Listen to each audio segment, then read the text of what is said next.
Good morning, flower friends. I am really excited about this week's arrangement.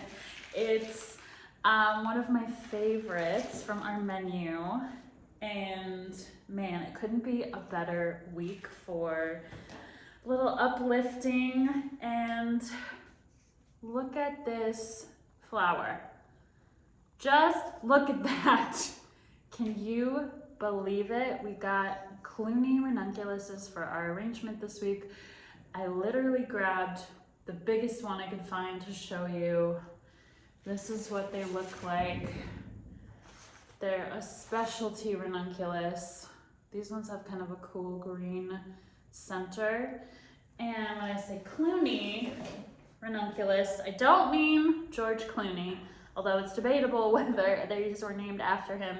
But these are specific Italian style ranunculus that are just known to be so big and wonderful. And we can only get them for a really short part of the year. So I am so happy we were able to get these for this week's arrangement. So this is our kind of April showers themed arrangement, apt that it's raining right now and it's supposed to rain tomorrow, so hopefully wherever you are, you're getting some April showers to bring May flowers. We have our filler, Montecasino Aster. I love this particular filler. I have 4 there, but you're only gonna have 3. I think especially because I love daisies, and these remind me of daisies a little bit more, like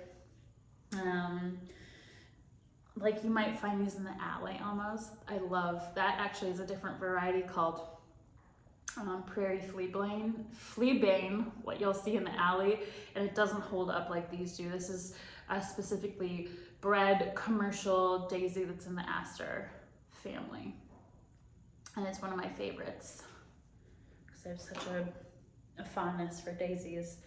We have some blue tulips. You can tell these have been stem dyed. Sometimes they'll be sprayed, but you can see those sort of like blue in the tips. So we'll probably be taking those off. Could leave it on, but this one has had a little damage. So that's usually how you can tell. You can either look at the end of the stem. You can't really tell from these that they've been stem dyed, but the tips are blue, which means that they were probably drinking blue water. They're just the most subtle, beautiful blue tulip, really unique and different. We have some narcissus. Oh, literally just all of my favorite spring flowers in one arrangement. I'm over the moon. I love daffodils and narcissus. They're one of those early spring bulbs, and they are from a bulb that naturalizes. So if you do plant daffodils or narcissus in your garden, they'll come back year after year. You can sometimes split and divide them to create more bulbs. And they're just a really fun, beautiful spring flower. A little bit more affordable too, which is nice because they're usually only about $1 a stem wholesale. So they're pretty affordable. They've got kind of a sturdy yet fragile stem, so be careful that you don't snap or bend this, and I'll show you how to fluff them to look their best. We have our Snapdragons.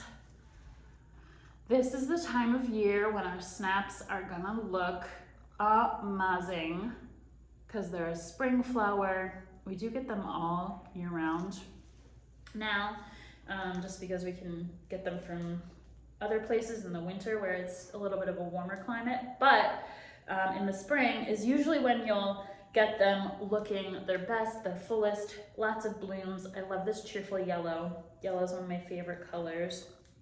And when this plant is done blooming, so if you have these in your garden, I plant them sometimes. They're notoriously finicky seeds, honestly. The seeds have a hard time getting started sometimes without a little help, but this early in the spring. But when they're done, the flower gives way to a pod. So at the end of its season, this flower will fall off and a little pod will develop right where the flower is.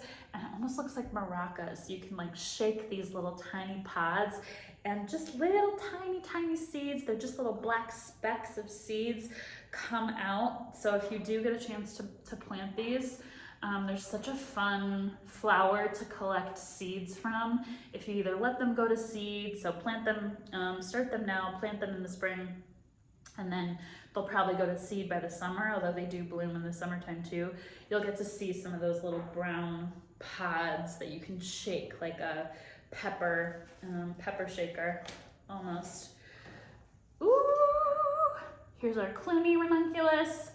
Feel like I've been waiting my whole life for this flower. Italian ranunculus. Almost looks like a peony.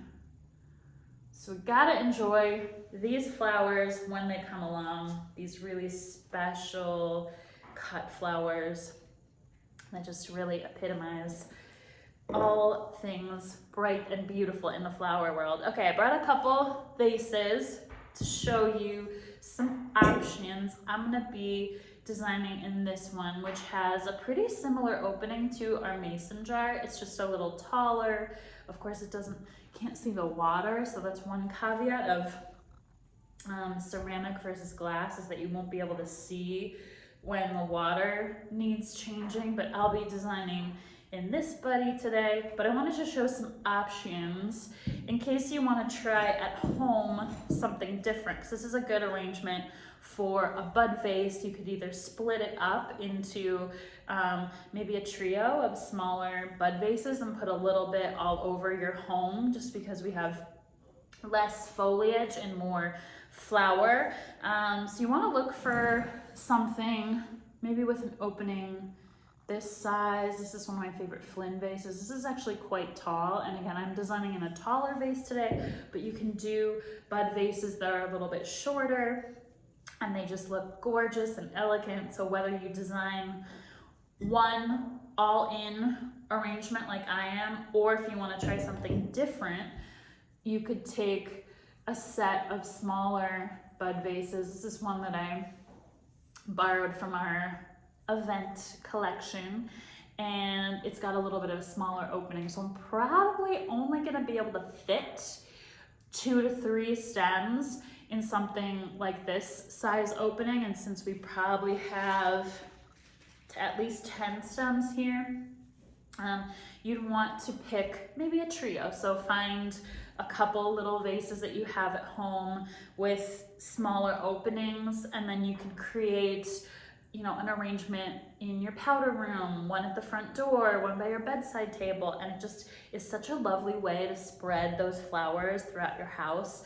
And you'll get that moment, that little moment of like happiness when you see your little baby bud vases all around the house. I'm gonna be designing in this jar today, vase. This white vase, and it's again got a similar opening size to our mason jar, so it's gonna hold all of my flowers really well. I'm gonna adjust the camera so that you can see the top of the vase, and I'll start with my asters. Since I'm going tall, I'm gonna keep the height on these guys, and I'll probably just pull off some of the excess foliage.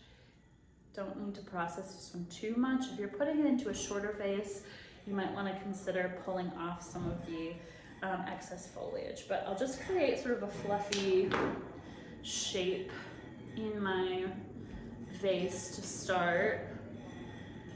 I'm gonna pull off a few of these little bottom guys. And these are ones that you could press these, put these in a little tiny bud vase. Create some height variation here by doing maybe a shorter piece and then one more tall piece. I always am measuring, so I like the technique of kind of measuring everything and then Knowing that if you cut at your tabletop height, that's going to be where your stem sits. So you can try out a cut before actually cutting. Always the fusser, so I always have to kind of move things around. Let's do our linear flower next, our snaps. So don't forget to pull off all of that juicy leaf matter, and could leave these on the taller side just to have that beautiful yellow spray. I like to do one tall and kind of one short. And then my other trick with Snapdragons is they'll all often have this beautiful, delicate little curve.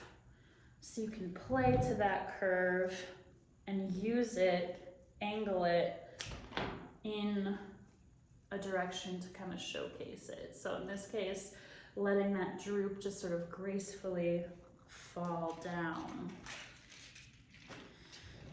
And then I'm gonna go ahead and add my tulips. Here's my blue tulip, stem dyed. I like to pull off the leaves. I've seen some people use these, so if you wanna try, you could take a leaf and just throw it in there for a little extra foliage, but I'm gonna pull mine off, especially this guy. Looks like the dye has gotten to the tip of the leaf. And then another tulip trick. Ooh, well, okay. That's actually a good learning moment, because I can kind of show you the bad side of what can happen, but let's take this broken one again. You can actually reorient the shape of your tulip by just gently pushing on the edge of the stem with your fingers. That one was a little fragile. But if you see, I kind of straightened out that tulip by just using my fingers like that. You want to be really careful so you don't do what I did and snap the edge of the tulip. It's such a bummer. And then you can leave those in the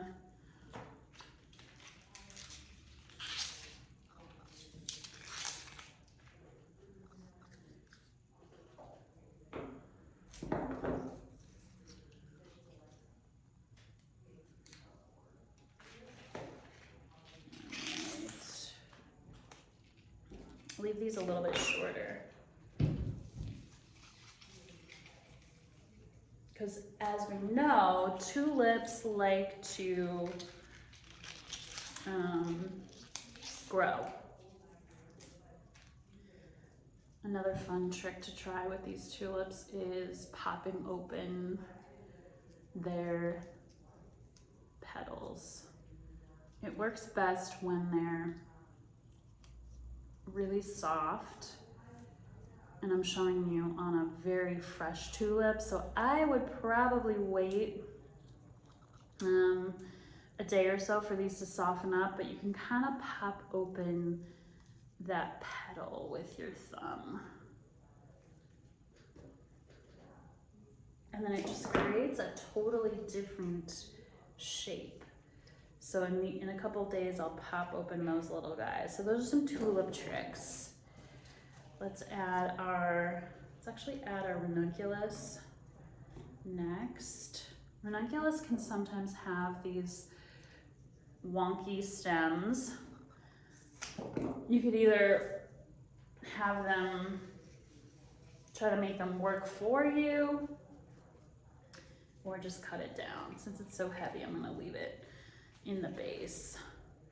And then lastly, I'll add my narcissus. So daffodils and narcissus typically have this little papery outer side. So if your narcissus are covered by that, you do want to peel it back. just to help them fully open.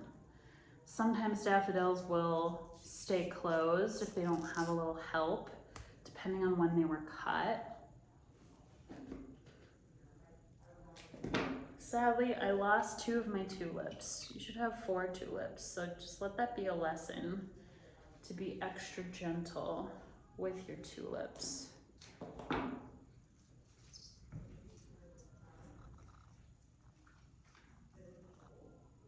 And there we have it. Our lovely April showers arrangement with our Clooney ranunculus, our blue tulips, and our narcissus flower. See you next week, everybody.